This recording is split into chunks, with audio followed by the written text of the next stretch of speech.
শ্রমিকদের অধিকার স্বার্থে জেসিটিইউ লড়ছে, আগামী দিনেও লড়বে। এই সংকল্প নিয়ে আজ করিমগঞ্জে আন্তর্জাতিক শ্রমিক দিবস পালন করল সংগঠনের কর্মকর্তারা। পতাকা উত্তোলন, সংক্ষিপ্ত সভার পর মিছিল বের করা হয় সন্ধ্যার দিকে। মিছিলের দৃশ্য মিডিয়ার ক্যামেরায় বন্দী হয়।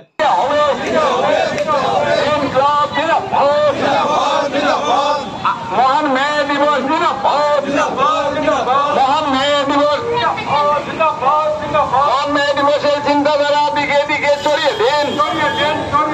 কর্পোরেট দূষণ বন্ধ করো, কর্পোরেটদের স্বার্থে, কর্পোরেটদের কাছ থেকে চাঁদা বন্ধ করো।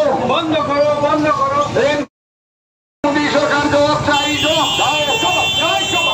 নিরাপদগুলিতে অবিলম্বে নিয়োগ দিতে হবে। রাষ্ট্রায়ত্ত সংস্থাগুলো ঘরে ঘরে শিখিয়ে দেওয়া বন্ধ করো।